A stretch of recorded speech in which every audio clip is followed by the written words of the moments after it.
What's going on, good people? It is another Thursday night with candid conversations, and I'm excited. I don't know about y'all. Thank you for everybody that has joined us. We are in for a great show tonight. I'm sure, some laughs, some inspiration, some encouragement. We're gonna get a little bit of all of that tonight. So I'm excited. If you would do me a favor, go ahead and invite somebody. Go ahead and invite someone. One of the things that I love that we're kind of seeing is that whatever the topic is, everybody's gonna get something from it. So I don't want you to just limit who you invite to women. If you know some men who should be a part tonight, then I want you to tag them. I want you to encourage them, invite them, and share this. Um, Thank you to those who are joining. It's good to see you, Brianna. I see you, Gerard. I see you. So thank you guys for joining. As you know, as if you watched the show before, you know that one of our sponsors is my church, Revealing Word Ministries, and another sponsor is bookvip.com. So they are how we are able to give away free trip vouchers. Okay, so all of the information will be at the bottom of the screen in just a moment. So you will see how you can enter to win. So you have to follow Candid Conversations, okay? And then you need to share this using the hashtag Candid Conversations. And that's with 2Ks, okay? 2Ks, Candid Conversations. All right, so let's get into it. Here's what I want to do before we start this, is I want to remind you, and here's the other thing that um, the other thing was that we wouldn't normally have this is kind of a pop-up show tonight because we normally wouldn't have candid conversations. However, when I got the opportunity to sit down and just glean from the wisdom of this amazing woman of God, I said, yeah, we're gonna work it out. So we are in for a treat tonight. So listen, before we get started, what I want to do is to remind you about this coming Thursday show. If you were a part of the last show, we had such a good time. I got off of there and I was like speechless for a good, I don't know how long, at least an hour. So I want you to join us this coming Thursday at 8 p.m. Well, we'll give you the exact time. We still are working things out because we're going to have another special guest. So we have a panel of singles. And again, I loved it because there were married people watching that said they got a lot out of it. So I want you to join us next week. We're going to have the panel and another special guest. So I'm very excited. So I want you to join me for that. Okay. If you have not invited someone, if you have not shared this using the hashtag, I want you to go ahead and do that now. We're about to get into the conversation. I'm excited to have Dr. Irishea Hilliard. I'm going to bring her on. Listen, y'all got to give her some hand emojis. I know I can't see you. So if you have an iPhone, I don't know about the Androids. I don't know about you. Hold on, Dr. Irishea, you have an Android? No, I'm team iPhone. Listen. Whew, that scared me. Okay. All right, good deal. Well, Dr. I, how are you doing tonight? I'm doing great and I'm excited about being on here with you. Normally we adjust for Shiro's league, but I wanted, and that's kind of why we had to make the time adjustment. Mm-hmm. But I'm excited to be with you. Well, thank you so much. I'm honored to have you. I tell everybody, like every week almost, that I'm honored to have people, but I believe in honor. And number two, I think we've had the opportunity to sit down and talk with some of God's best, and tonight is no different. So I'm excited to have you. Listen, so for those who may not know, I want you to introduce yourself. Tell us what you do and tell us who you are. So introduce yourself to all of the people. Oh, okay. I am Dr. Irishea Hilliard. Hold on. Why you say that, Doctor? Why you say oh like that? Because I've been trying to figure out what hat are we going to put on today. Got you. Got you. Okay. I love this candid conversation so that we can be candid, and Absolutely. I love your persistence. When I was like, oh, I can't do it, I think some people are saying they're hearing the echo. We've tried everything, so I don't know if there's another device open or something that maybe. Okay. I don't know. Let me. If y'all can hear it, let's see. Does that work? I think we I think just that's changed it. 60. Okay. All right. Can Perfect. you hear me? Yep, I can hear you. I don't hear echo, so we're good. Perfect. So I just want to congratulate you and just say thank you for being persistent, because when you gave me the first date, I was like, oh, I'm doing She Rose League and I can't do it Right. on Thursdays. And then I was like, okay, let me figure out how to make it work. And I told you just now, I'm not doing She Rose League tonight. And I've told all the She Rose to join in on this conversation that normally look for me on Thursdays to come and Oh, be a part of this. So I am Dr. Irishea Hilliard. I am the senior pastor of New Light Church. But before all that, I'm the daughter of Bishop Ivy, Apostle Ivy, and Pastor Bridget Hilliard. I am the mom to two amazing grown children. Well, one is awesome. 18 and one is 23, Gotcha. but they actually both live in my house. Yesterday was National Dog Day, and even though I don't really take care of the pet, I do have a dog named Gucci. And Okay, so Gucci. I wear multiple hats outside of being senior pastor. My friendships are valuable to me. Being there for the people in my life, but I've had many positions in the church over the years, from COO to HR director to all of that. So when you get me, you get a whole lot.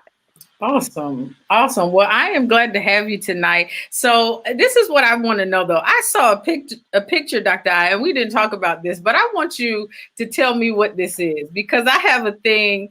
Let me put this up. I saw Listen, I saw this today and I said, oh my gosh, and here's why I ask. Every birthday, or anytime I go out of town, I have to do something exhilarating, something that's like, okay, you're gonna do this. Yeah. And when I saw that, I'm like, okay, I have to know what because I never seen it upside down. So you have to tell me what that is that you I went zip lining in Mexico, in Cabo San Lucas, and I have the battle wound to prove it. Oh That's my no. little scar. So it was like a whole obstacle course. And so I really thought when, I signed up, I was like, oh, this will be cool. And I'm like you, I like to do some adventurous stuff. And I Right. was just feeling really adventurous, like in 2018, I think is when I went. Mhm. And so I thought it was just going to be one zip line, but it was like a course. And so you had to go across, then you had to come back, and you had to climb up. And then, they had the one that was upside down. And actually, the upside down was probably my favorite one. And then at the very end, because I had to go get some medical help, Yeah. because what happened is I reached my hand up and I grabbed the wrong rope. Like they tell you to grab the Oh. first rope, Mhm. and I actually, like, I had started turning, because if you know me, I am terrified of heights. So that kind of Really? stuff, oh my God, I'm terrified of heights. So to get to do that was like huge. And so I started spinning on kind of when I was regular up like the right way. And I Mhm. reached up and grabbed the wrong rope and burnt Oh my arm, and man. what they call it, a Mexican tattoo. And it literally is a tattoo, because this scar has not went away. And so that's what I was saying. I've had this scar, but I enjoyed that. And then at the end of the course, you do a Superman where you lay on your stomach and you Ooh, zip line from the top of the mountain ooh. down. Listen, that's making me nervous hearing hearing about it. But I listen, I'm game. My brother and I, we will get the courage. I think one year I jumped off a cliff. I went whitewater rafting and we jumped off this cliff into the lake. So that was I'm still shocked that I did that. And what did we do last year? I think bungee jumping in Vegas. So I'm gonna have to try this zip line thingamabob jig that you do Yeah. because that sounds like it sounds scary but sounds fun. So we gonna have to It try is it is super scary, and it's super fun. It's one of those once in a lifetime thing. Um you start talking about bungee jumping and all that. I'm not doing all that. that.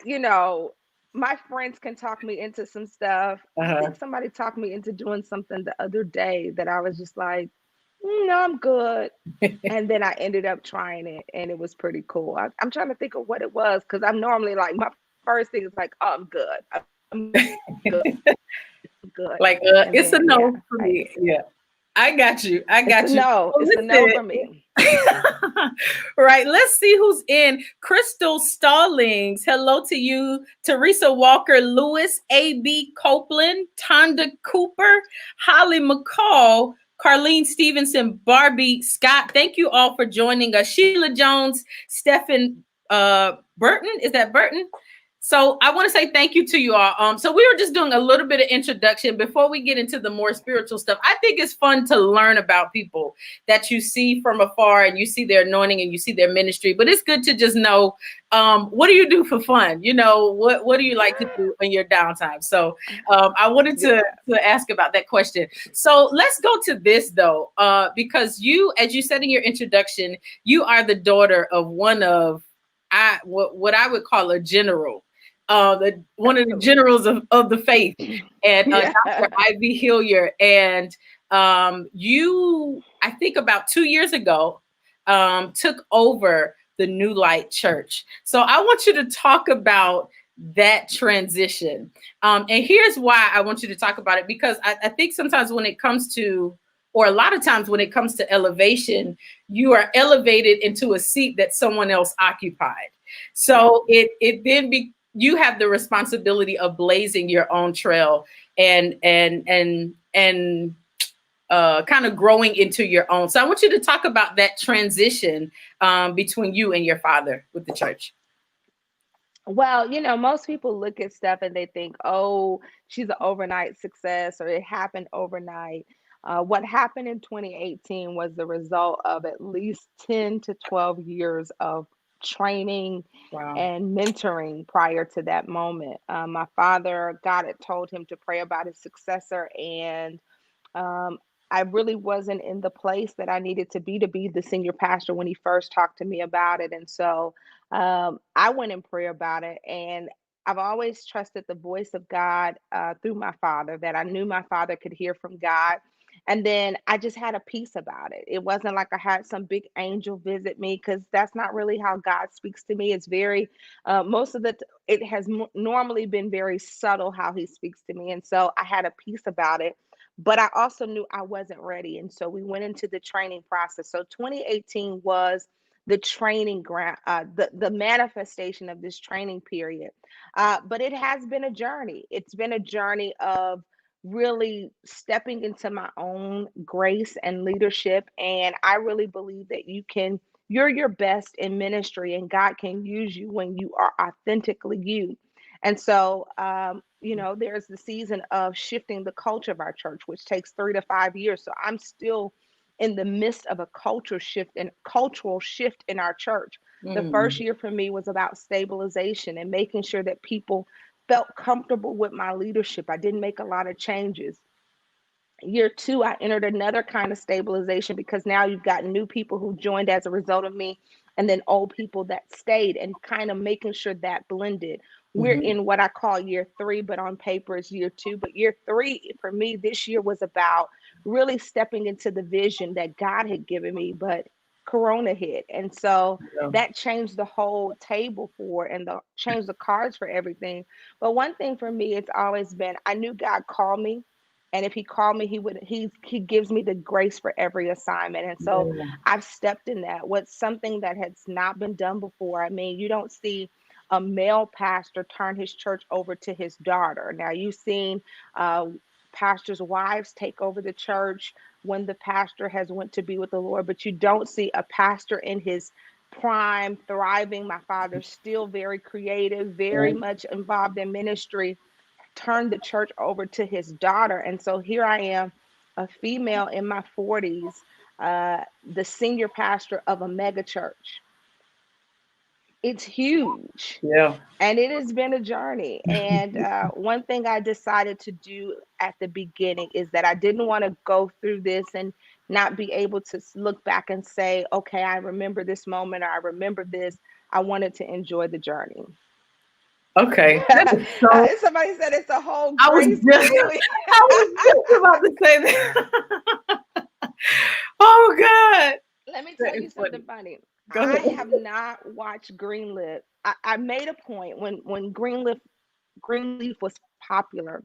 Mm-hmm. I was like, I'm not watching it. I live church. I don't need to watch a show about church family and church dynamics and church drama.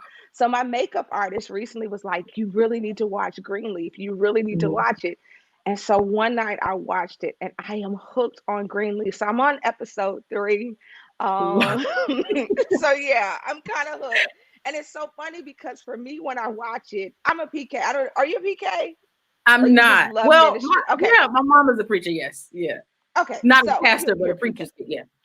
You're a PK. And so, I sit back and I watch it like, okay, which pastor did they take to make that character? And which pastor did they use to make this episode? And whose daughter they're talking? Like Right. I look at it from a whole different standpoint, trying to figure out which ministry they modeled it after. Yeah. But That's the whole funny. grace thing, that's hilarious. Yeah, that That is that is hilarious. funny. I was just about to say that. 30s, only you would say that. But I mean, it's that situation. So I love that though. As far as becoming a female pastor of a mega church, and when I say mega, I mean mega in terms of size and of impact, because I Yeah. think you have to look at the impact that a church is making, not just the size of it. So I think you guys have both. So what were some challenges that you had to overcome in this transition? And I'll leave it there. One of the challenges is really, my father is very a strong leader. I mean, my parents started our church. Mhm. So here they are handing over their baby Your to me, baby. like literally. Like my parents started our church in 1984. Our church was like about 34, 33 years old when they turned Mhm. it over to me. And so here they're handing really their livelihood. Like they have put sweat and tears and faith into this. And it's saying, here, you take the baton and run Mhm. and do something great with. And so there was the challenge of getting people to understand I have a little bit of my mom, I have a little bit of my dad, but at the end of the day, I'm me. And so I may not do everything like he does, but you've got to trust the God on the inside of me. Yeah. So that's one challenge of getting the people to be okay with my leadership, my leadership style, and winning the people over, and them not expecting my father, a Yeah. carbon copy of my father. Then from a family aspect, we all had to figure out our place, you know. Mm. And I think with this kind of dynamic, and my mom has talked about this, so with this dynamic, my mom had to figure out what's her role, because I'm now the female voice in our church. Now, I mean, my mother is a mother to all. And so she's Mhm. the one that's going to call people when they're in the hospital. She's going to know every detail about everybody. She's going to check everybody's Facebook. And I'm like, keep doing that because I don't want to do that.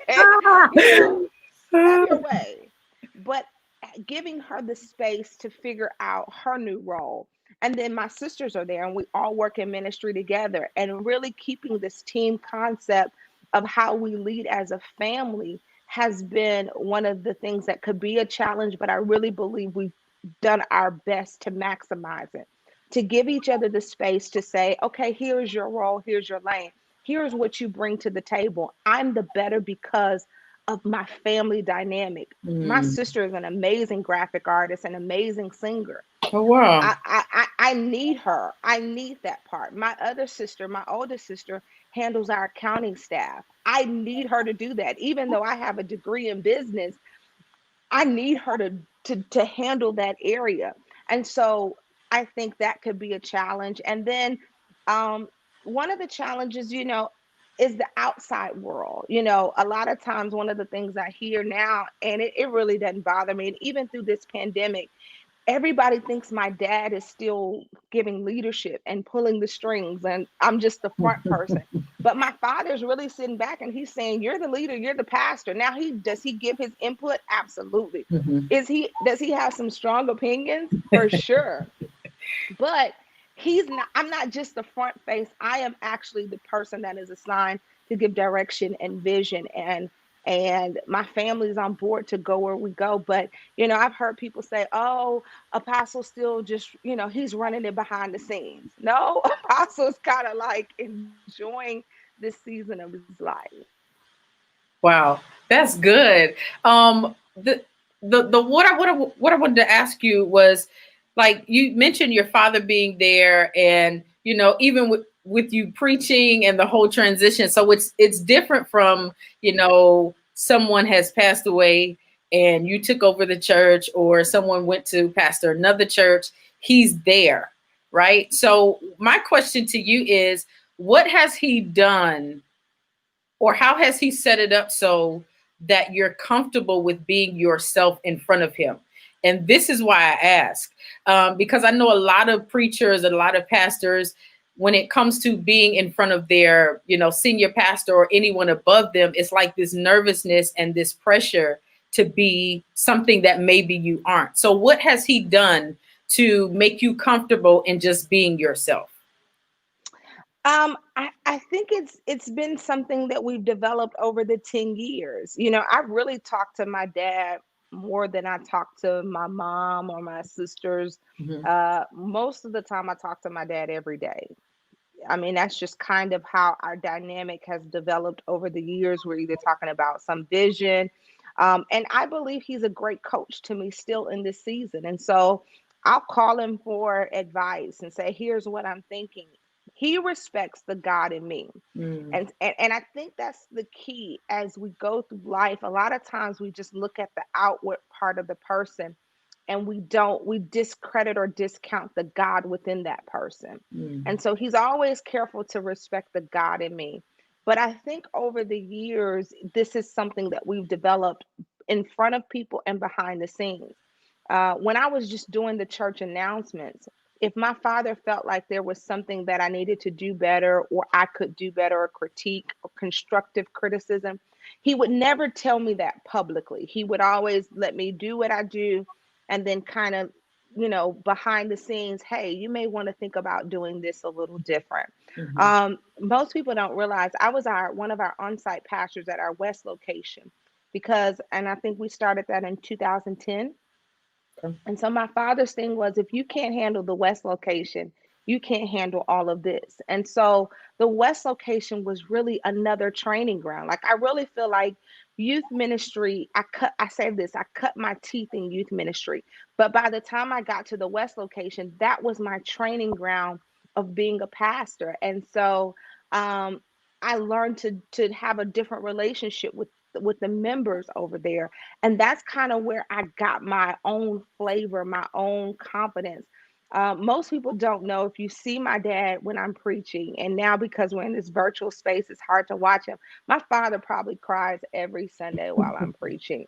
My father is preaching as hard as I'm preaching from his chair. I mean, he's just a proud dad, and that makes me proud that he's Yeah. proud. But like, before the pandemic, we would ride together from our north to our south location, and Mm-hmm. he'd be in the car asleep, and I'm thinking to myself, why are you asleep? Why are you tired? But I realized that he's sitting on the side, cheering me on, Mm-hmm. preaching with me. He's wore out. Yeah.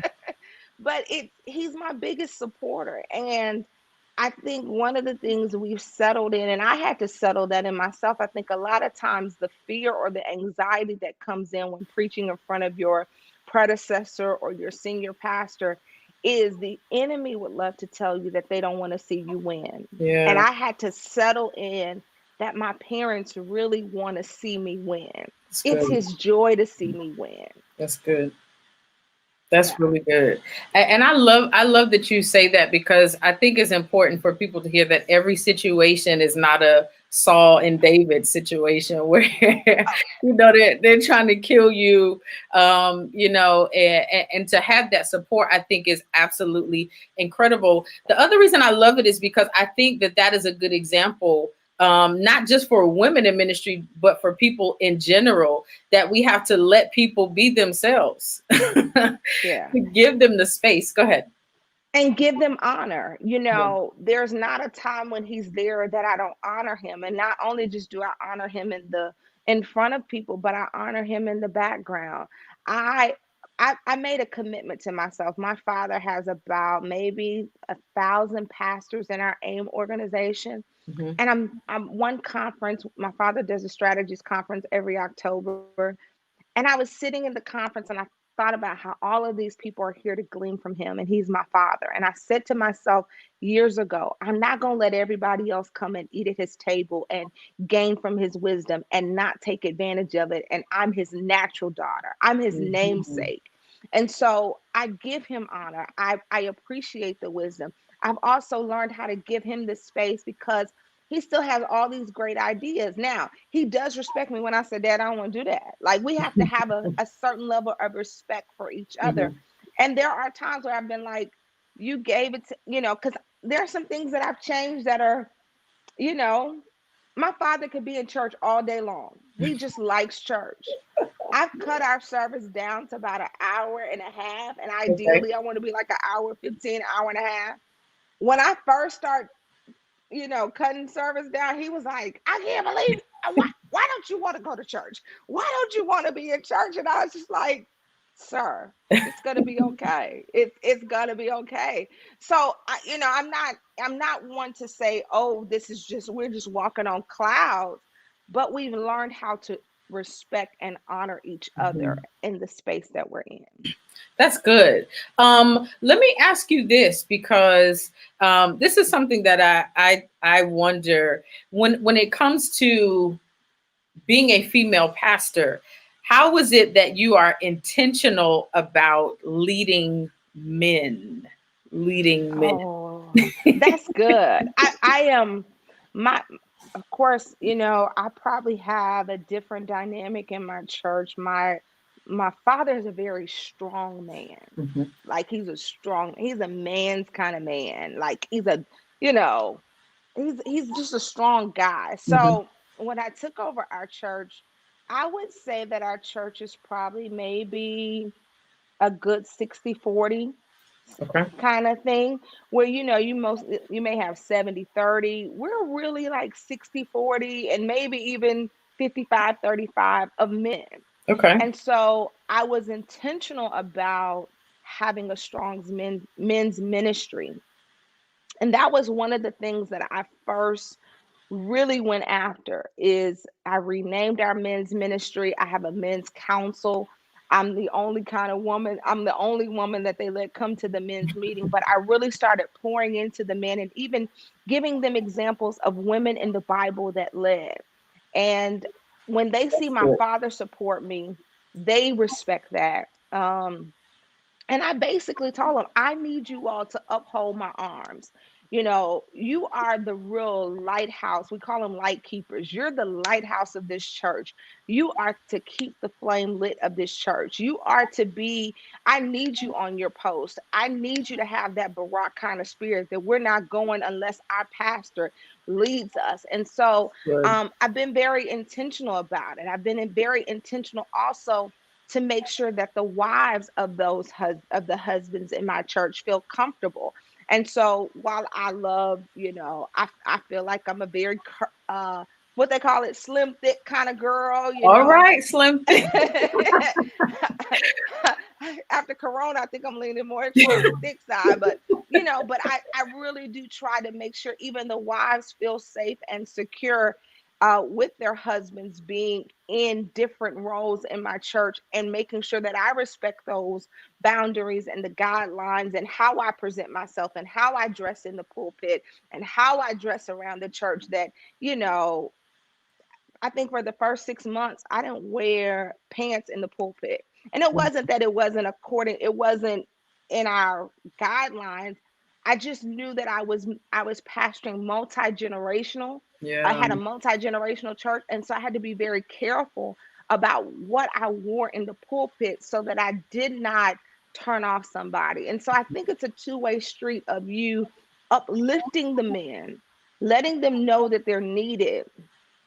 I've also had to be very careful of my illustrations. And I think because Mm, I have boys, it's helped good. me. I'm raising boys. And so I know a little bit about football. I know a little bit about sports. And so instead of all my illustrations being female oriented illustrations, my men know I'm gonna throw a sports illustration in there. Good deal.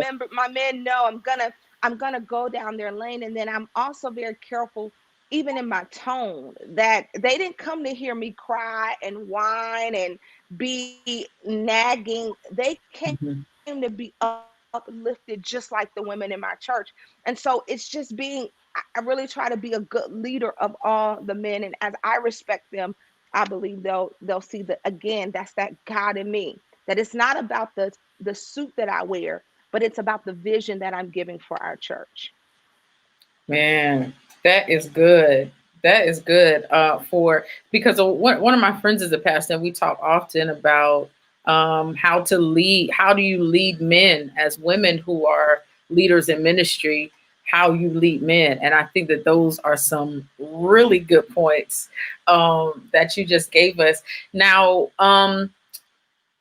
you kind of touched on this just now, but talk to me a little bit more about the experience of pastoring as a single woman.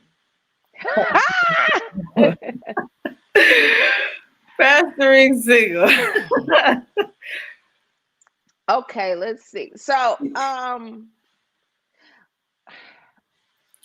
mean, I've been single for, I got divorced in 2010. So this makes 10 years I've been divorced. Okay. And initially my father was kind of waiting for me to get married to pass the baton, and he realized that, yeah, that wasn't gonna happen. And and he also had this moment where he realized that me being married didn't change the anointing on my life. It's good. Um I think as a single pastor, you have to have safeguards, you have to have boundaries. Because I'm a female senior pastor, I do think that the cards are a little different. A male senior pastor can be single and in his strength, and the women are like, oh, it's amazing. Mhm. A female senior pastor, to the average guy, they see your strength and your power, and there comes some intimidation. Jared said, let's get candid. Yeah, there comes a certain point of intimidation that I've had to deal with. Like, Yeah. I like you, I think you're a great girl, but that whole, you, your whole world. And I'm like, well, my church is my world, so okay. Um, but I've really found joy in the journey, and I'm intentional that if when I feel like I don't have joy in the journey, I have to reset myself. Have I dated? Yes, but I have guidelines when I date. One of the things I've done is I do group date. Until my best friend, she just recently got married this year, but before she started dating her friend, her husband, she would go on dates with me Okay. because it was just better in the city of Houston if somebody saw us out, then it wouldn't be like, oh, but at the same time, I let my members know, hey, I'm single. And Mhm. I'm not telling you I'm not going to date, but I'm always going to carry myself in a respectful manner. So if you see me out, say hi. It's okay.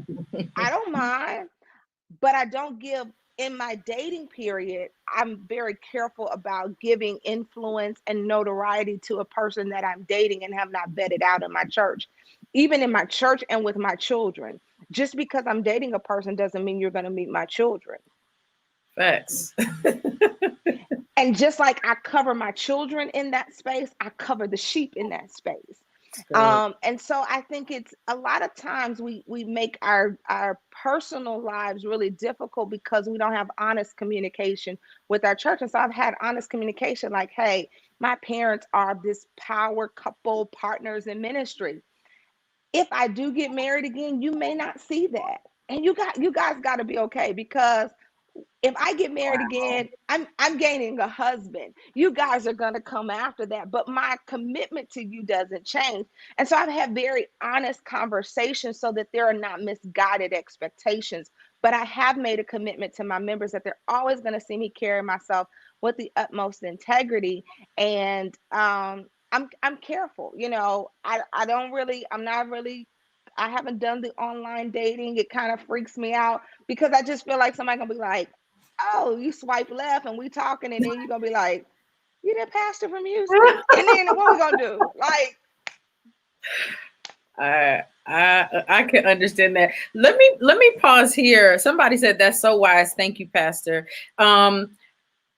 I think that this is important, and I don't want those male or female that are on here to disregard this if you're not, if God hadn't called you to pastor, because I think these are things that we have to have, whether we're in ministry or not. It may not be on the same level as Dr. I, but when it comes to leadership, even women in leadership, men in leadership, I think it's important for us to have those boundaries, which we're going to talk about on Living Single and Saved next week. So y'all come back for that. listen, that sounds like a good show.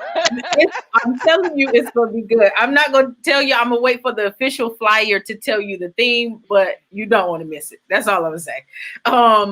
So I think whether you are, a preacher, or you're a leader, or secondary leadership, that these are things that are important for us to have these boundaries, for us to be open in our communication as well. Would you agree, Dr. I?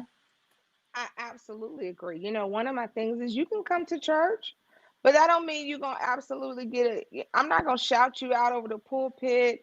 I'll make sure you have a seat, but it may not be on the front row.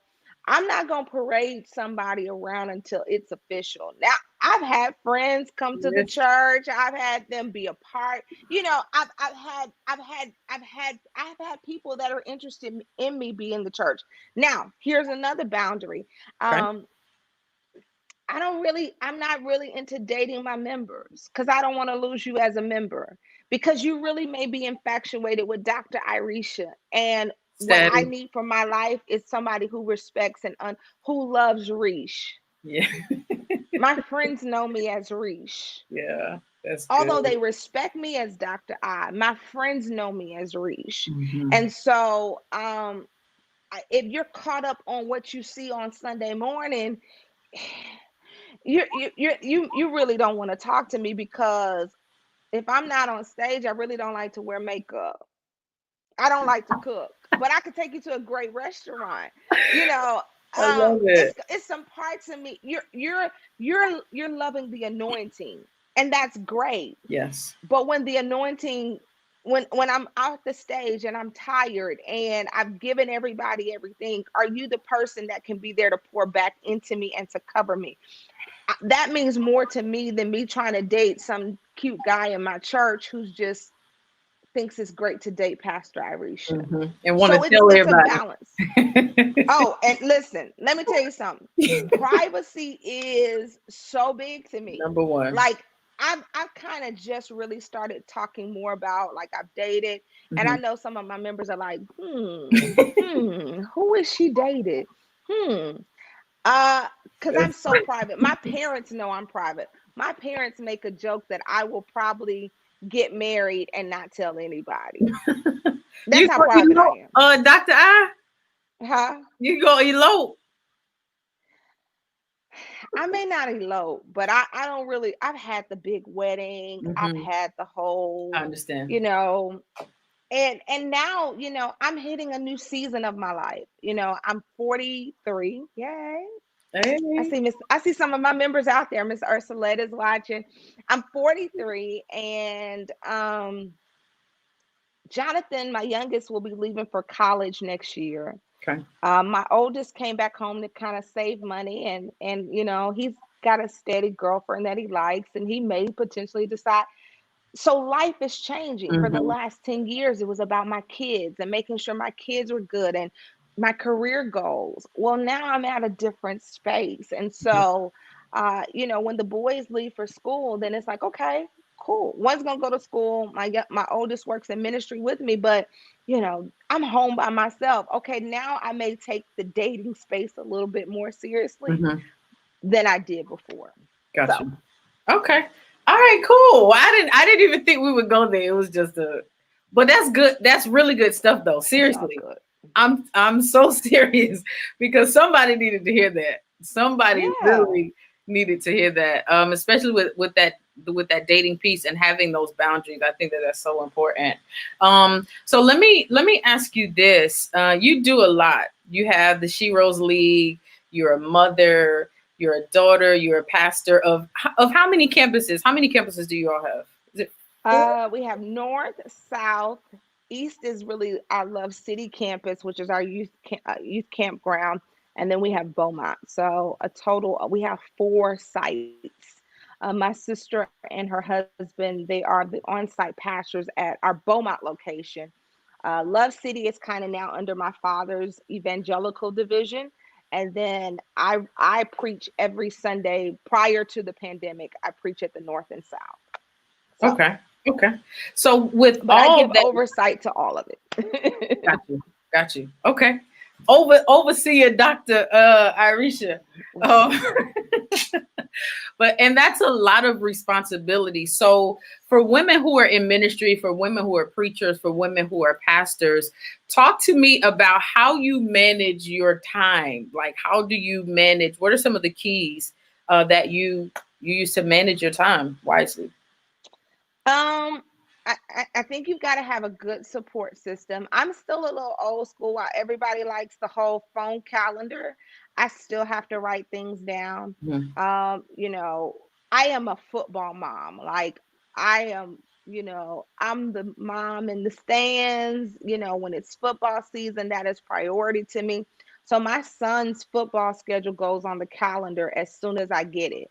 And because it's important to me to be there, I really don't take a lot of engagements, even when we could travel during football season, Mhm. because I'm not going to save the world and miss my family. And so that's priority for me. And so there are certain things that go on the calendar automatically. I have to take time to rest and refuel. I was telling my dad the other day, my dad loves church. You got to think my father's 60, he'll be 68 on Saturday. I Wow. love you guys so much. My church is the best church. And so my dad will be 68 on Saturday. My dad has been preaching since he was 9.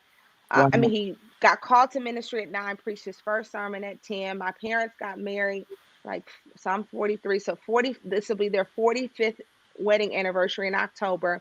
They got married on a Saturday. My dad got installed as a pastor on Sunday. Church is all he knows, and he Wow. loves it. My father still goes to the office. My father still has stuff that he's doing. And so I had to tell him the other day, I said, Dad, I need my Mondays. I was like, I have to have my Mondays to just refuel and reset. Like, I need my Mondays. If the church is not burning down and it is not something major, just give me a day. Like, If you're not dead or dying.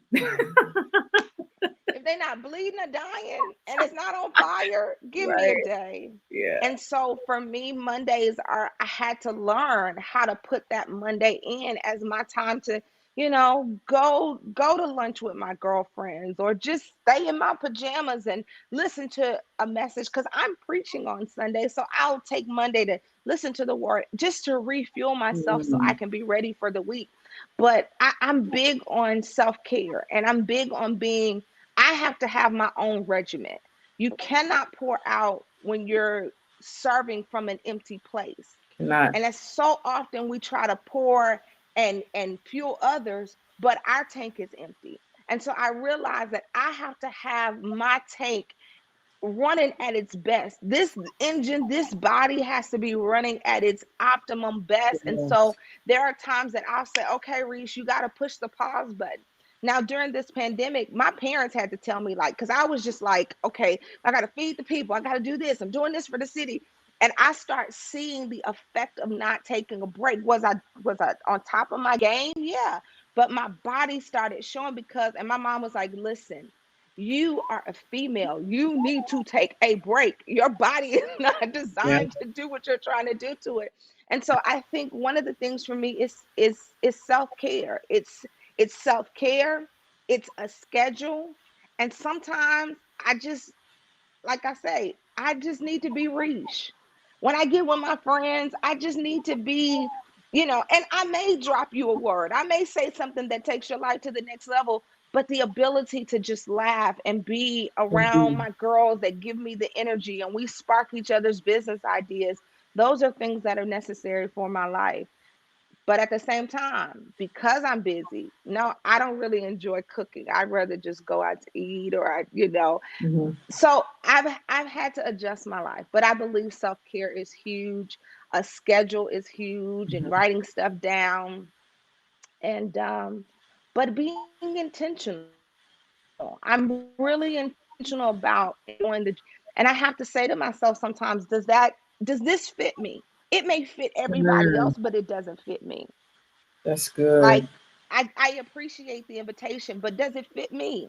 Is this what I'm called to? Because I may not be called to that. And I think so many times we do stuff that we're not called to. It's it's Ooh. it's out there, but you're not called to it because when you do what you're called to, God gives you grace for your assignment.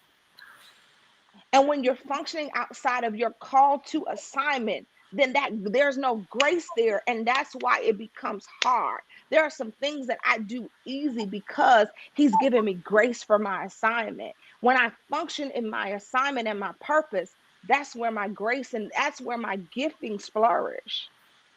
So I'm very careful about not stepping outside of my assignment. It may be great for that church over there, but is this my assignment? Now that was for me. I don't know. I don't know about anybody else. Because I think that will wear you out trying to do things that people may expect you to do or invite you to do, but it just ain't you. So I Yeah. appreciate that. That was good to me. And I love the fact that you talk about balance. Because I think that that is so important, especially when we're in ministry, for pastors, for leaders to have balance. Even when it comes to ministry, yes, we're going to, give our all, but I think even Jesus rested. Even God rested on the, so it's important for us to have balance. Here's the other thing that the other reason rather, why I think balance is important. When you mention family, is because I have heard so many people, PKs to be exact, who just want nothing to do with church Yeah. because it took my parents away.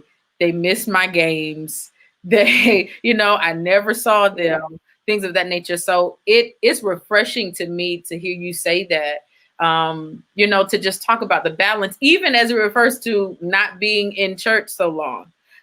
Because, that's a day that people are off and they could be with their families for the rest of the day. So that's really good.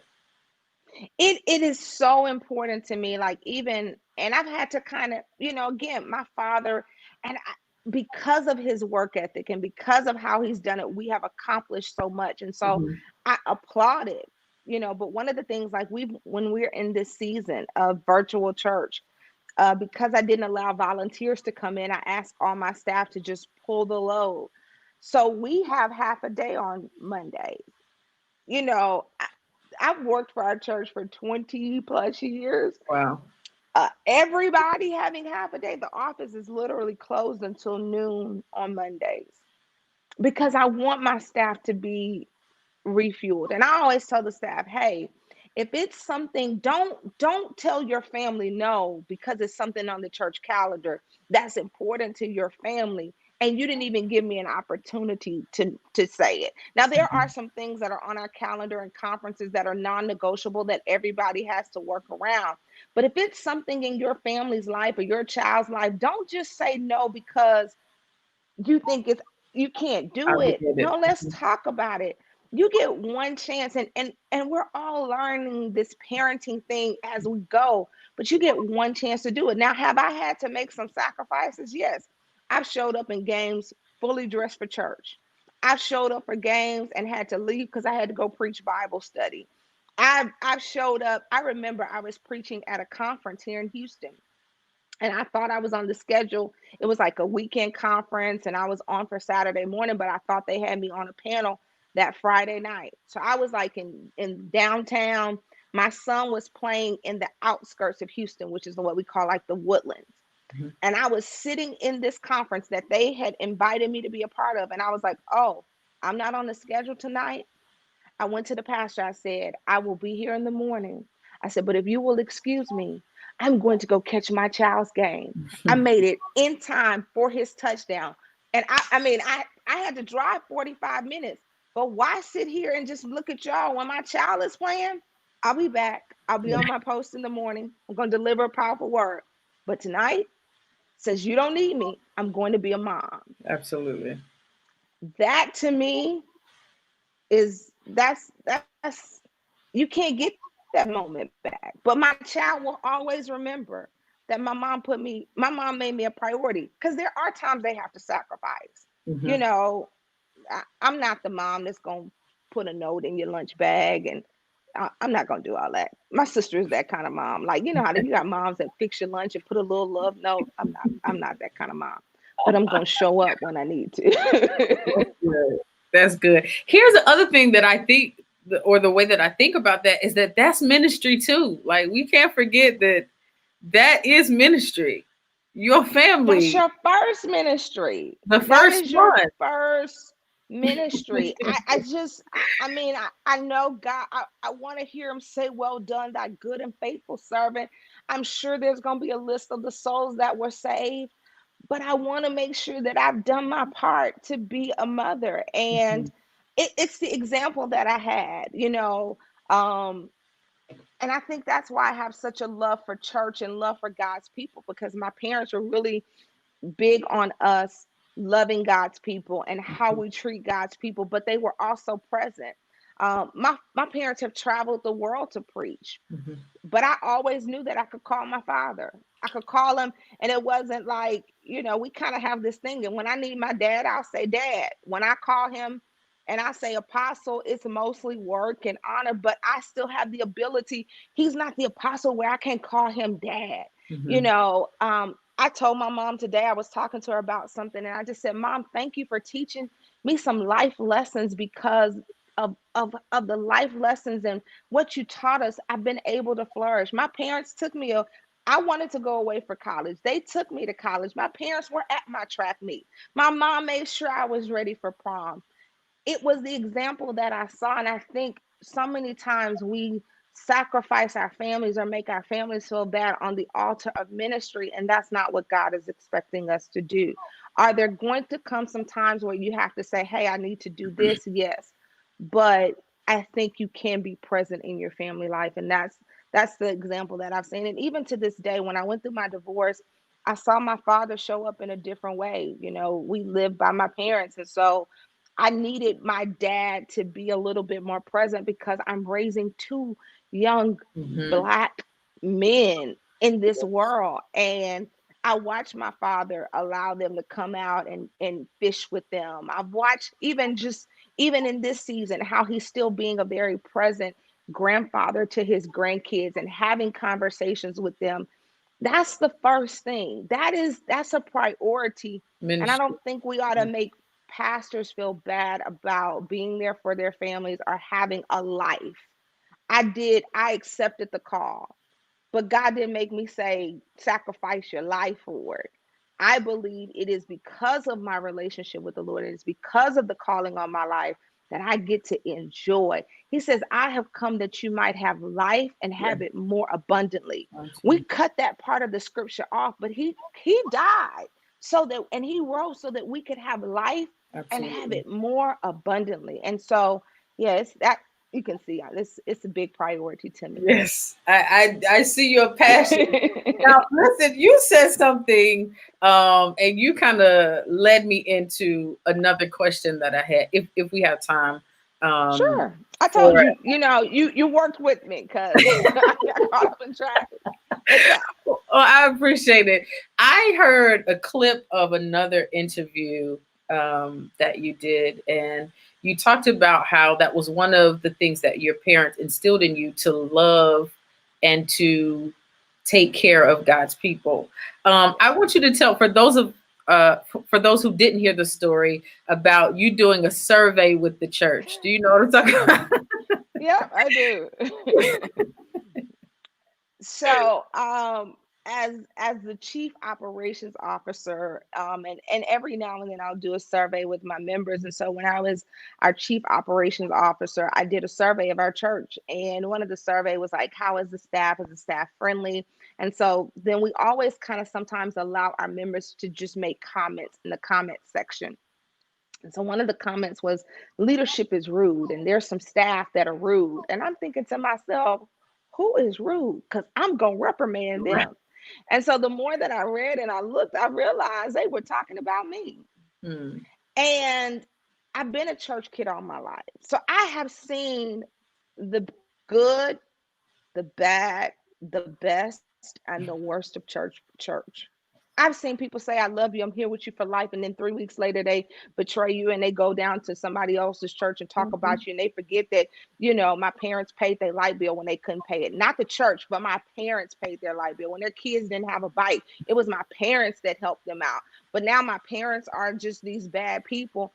I've Mhm. seen that. And so it wasn't that I didn't like people. I was just really guarded because it's like, I know how this can go. And then at the same time, I'm very tunnel vision when I'm working. When I'm working, I just see, okay, the audio is off. Let me get to the audio booth. And I realized that that survey was talking about me. And at first I was like, what are they talking about? And I had to just take a step back. And in 2015, it's so amazing because me and my father were having a conversation. He was like, you're not ready. And I'm thinking to myself, I'm running the church. I'm doing all this. What you mean I'm not ready? And he was like, your attitude and how you handle people, you will tear this church up. And Wow. I went on a personal journey because I used to tell people, don't hug me. Like, don't hug me, don't touch me. So like I'm really struggling now because I've gotten to this place where I look forward to hugging people and now Yeah. I can't touch people. So I'm really struggling right now. Wow. But I had put it out to all of our members, and some of our members are on here that have been with me for years. I was like, don't hug me. I love y'all, but y'all have to hug me. And so I had to go to work, not just in acting the part, because this is not an act for me. I had to allow God to do some open heart surgery on me. Wow. And really, it's almost like that Mary and Martha thing. And I read this book, and I think probably for other people the book may not do anything for them, but for me in that season it was what I need. It was about, I think, having a Mary's heart in a Martha's world or something like that. But it's That's that talking book. about you, it was like about how we can get so busy in the church and Yeah. busy in doing. Yeah. Hey, my friend Tregill. Yes, she's been there. Tregill has been with me on my journey. And on Mhm. 2015, in 2015, I wrote in my journal, God, grow me up. And I didn't realize that that growth period, it was hard, but it was the best thing I could have ever did. And that was where there was a pruning, there was a purging, but then it was the increase. And I read that book. I allowed God to show me myself. And I think sometimes we don't want God to show us who we really are. And I was like, God, show me the areas in my life where I'm missing it. And then help my love walk. Give me the compassion of Jesus. Give me the heart that has a heart for people. And I know it's been a transformation. And then our members can tell you the person probably 2010. And then again, I went through my divorce, and that taught me another level of compassion for people, because when you are hurting and figuring out your own life, it shows you a compassion for other people and hurting, and they're figuring out their life. And so this whole kind of period, that 2015, God did a special work in my heart, and I am forever grateful for it. And I am the better because of the members of the light. I thank them for allowing me to go through my journey. I thank them for allowing me to grow up and giving me the opportunity to not just look at me through the eyes of the little girl that they watch grow up in our church, but to see the woman of God, to see what God has done in my life, and to trust the God on the inside of me. So that's what happened. That's so Yeah. good. That's so good. Because I've been guilty of that. I'm coming off as rude, but I'm just trying to get this done, and Yeah. I happen to be a bit of a perfectionist. And God is even teaching me. So that really blessed me how to really care about the people and not to get something done at the expense of walking on somebody else. Yeah. I think God is more cares more about his people than that. So that's really good. Absolutely. Yeah, somebody. He cares. He cares about his people so much that even when they've wronged you, he still asks you to pray for them. And that shows you the heart of God, is that Yeah. even when people wrong you, he says vengeance is mine, but he also Wow. raises us up to be the intercessors of those who've hurt us. Yeah. And so even in my transition and even in my, my divorce, my growing, I realized that the true healing that had to take place required me to start being the intercessor for the people that had hurt me.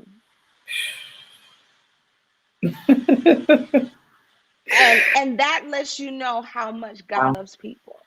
Yeah. Yeah, that's Yeah. good. My pastor often says people are the real emergency. Like God, people are it. So if you in ministry and you don't like people and you don't care about people, then Get you out. you Get got out. you got to go. You got to go. That's good. So let me ask you this, and then we'll wrap it up if no one else has any questions. Um, as we look in the world today, we see a lot of first for women. We see a lot of women just it just seems like doors are opening for women. Even in our state, we had someone on come on the show, and she will be the first female and black female coroner in our state. So, and we keep seeing things like this. First, black judges, female, who are females. So I feel like God is doing a thing in the area of women. So do this for me. For a woman who feels like I've been in the background, I'm not, this is not my thing, but God is calling me to the front. What would you say to encourage that woman who just feels like, no, I'll stay in the back, I'll stay, here where it's comfortable and things of that nature. So how would you encourage that woman in this time? Is take the first step.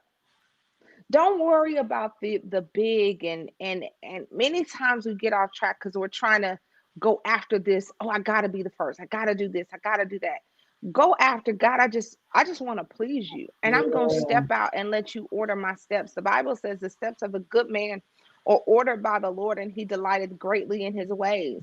Allow God to just order your steps. And even though you may not know all that he wants to do what you know has called you to do. He gives you more on your way than you start, but you got to get started. Hold I didn't on. know. Say that one more time. Now you can't just skate over that, Dr. I. Please say that one more time. He gives Woo. you more on your way than when you start, but you have to get started. When Yeah. I started doing the announcements and started in youth ministry, I didn't know all of this was going to happen. And even with this being the senior pastor, God has so much more for me in store. But I had to just say, God, I trust you, and get started. So it may start off with you in youth ministry. And that's where it started for me. Like Wow. I had God had a God idea. Like my thing was, God, there's nobody out here doing youth ministry like this for urban kids. There's nobody doing youth ministry where you see black kids at the altar with their hands up and just giving their all to God. And I was like, somebody needs to do this. And God was like, you. And it just started with me having a passion to see young people have an intimate relationship with God that looked like me. And that took off to spiritual encounter, where over 70,000 teenagers went, attended, and thousands have been saved. But it was just me saying, God, here's the God idea. I'm going to start. I don't even know how you're going to do it, but I trust you to do it. Yes, And Lord. so it's stepping out. Every time God calls a woman to something, it required her to step out and move past her fears.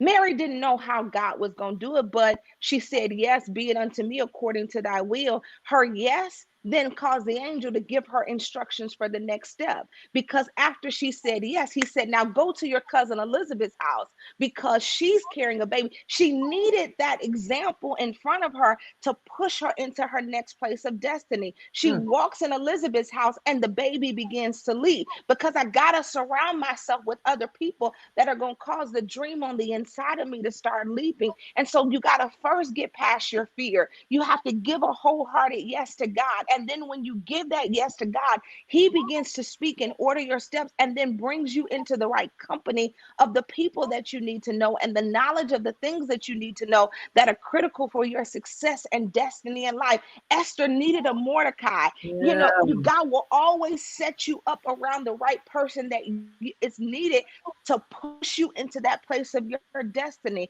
I needed my father to push me to be the first. I needed my family to push me in the first. I Yes, needed New Light to accept a woman in leadership. And what God is saying, this is the changing of the times. And just like he used Esther, just like he used Deborah, just like he used Deborah, yeah. Rahab, just like he used Elizabeth, just like he used Mary, just like he used Ruth, he Come will on. use women in this time to cause a shift, because there's a compassionate, nurturing capability on the inside of us to birth something that has not been done before. And so what he's doing is he's using women to birth something that has not been done before, because we don't have the That's it. hesitation and the reservation. We're saying, okay, I'll do it. If I gotta go by myself, I'll go. If nobody understands, I get it. I'm gonna go and I'm gonna trust God. And so what I say is, step out of fear, give them a wholehearted yes, and then watch God surround you around the right people. And every stage of the journey, he will give you exactly what you need. He will give that confirmation to say, hey, I'm on the right path.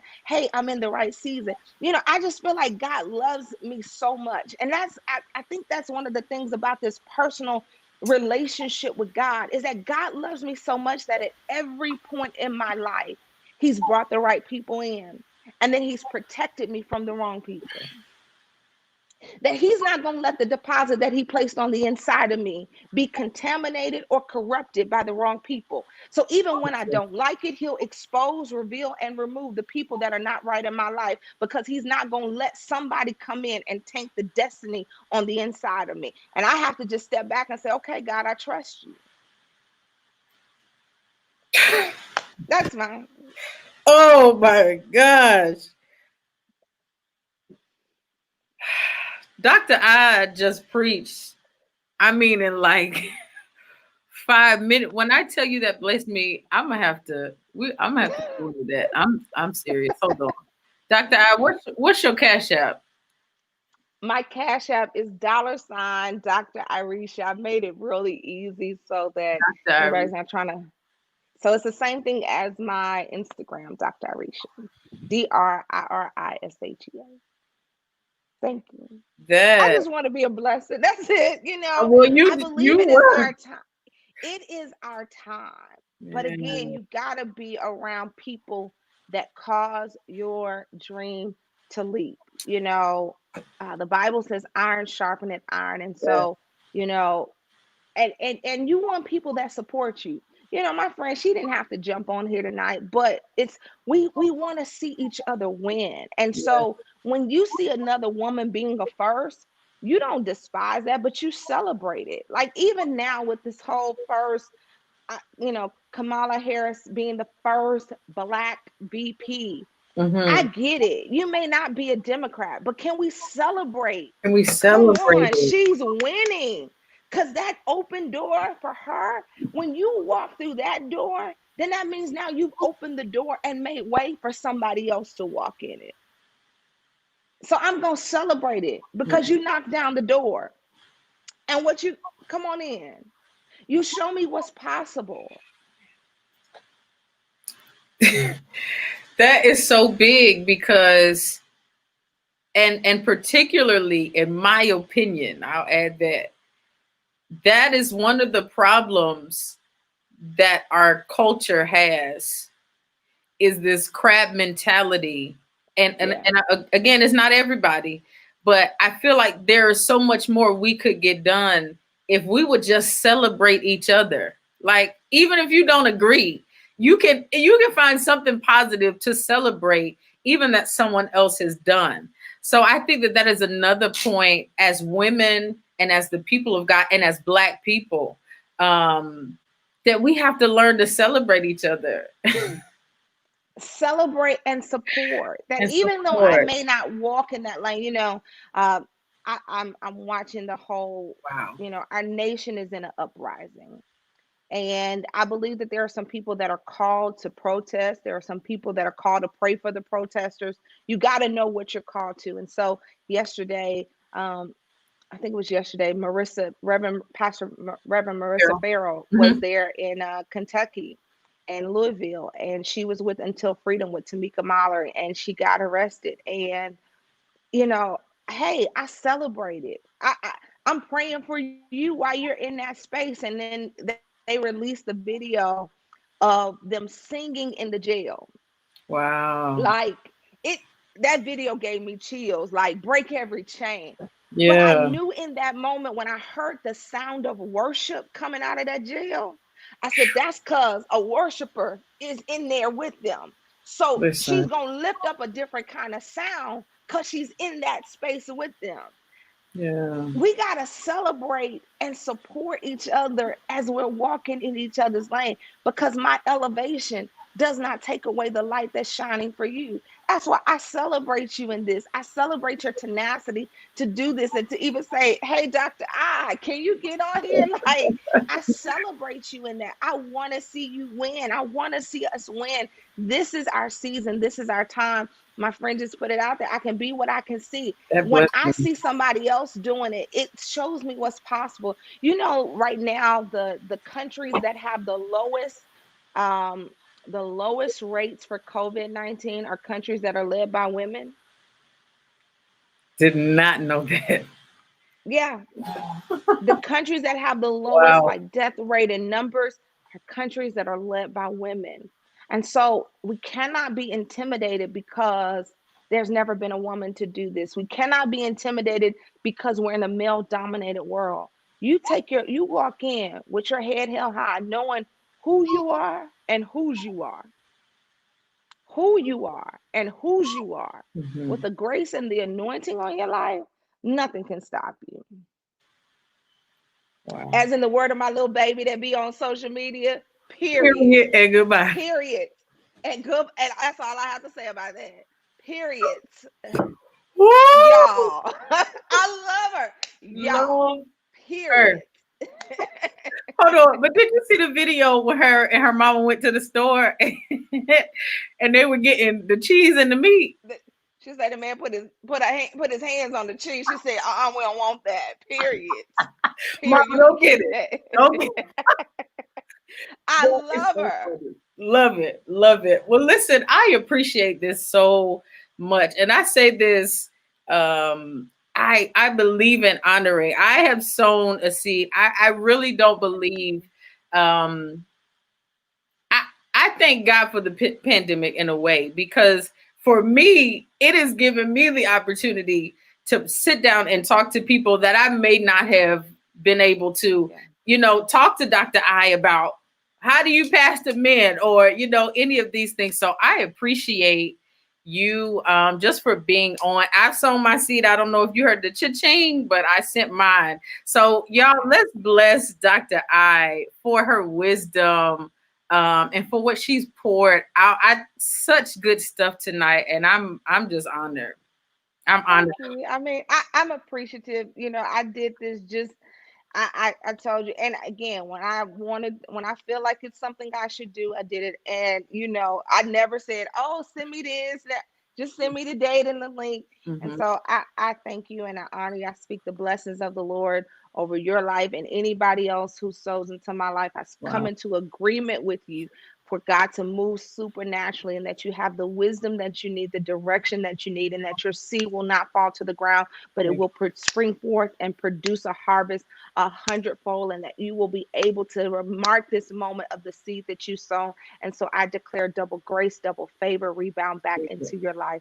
And thank you all so much for sowing into my life. Thank you. Thank you. One last thing, because I want us to be able to those who aren't following you to follow you, and for us to be able to support Shiro League and all of those things. We had one question. Even though I know Sure. the answer, I'm gonna let you answer it. Gerard said, "Is that a grand? And do you play it?" It's a baby grand, I guess, and I do not play it. It can play by itself. Okay. The funny thing is, as Black people, you feel like you done arrived when you This get a I was piano in your just house. So growing up, we had the white room. And so for anybody that's not of the dark persuasion, this is no shade to you. But growing up, you grew up and your parents had a white room, in the absolutely. night there. I need somebody in the comments to co-sign on this. There was a white room, and I then could. there was like the real nice houses had a baby grand piano. So when I felt like I kind of got a little something, I was like, let me give me a piano. Let me put me a piano, because then I feel like I've arrived. I've arrived Right. into maturity. It was really a maturity thing for me. It wasn't necessarily a money thing. I felt like I was real grown. So God. this piano is a sign of me being grown. Like I feel Hey, grown. And you can't see it, but my white couch is like right here. And I put a little black on it, but I got the white couch. gotcha. I feel grown. So this is my grown. And That is nobody can funny. play it. That is funny. Gerard and Michelle just said what I was about to say. Because our white room, there was a room my mom had, and you don't go in there. You don't. I'm like, why you got it if I can't sit on it? I don't understand. But they said Yeah. the same thing. Said I want one too. Me too. When I grow up, when I get to that mature, that grown, I'm gonna get me a white one. So I'm gonna Yeah. do that when I get. Get grown. My mom has a white one. She has a white room in her house that we never get to sit in.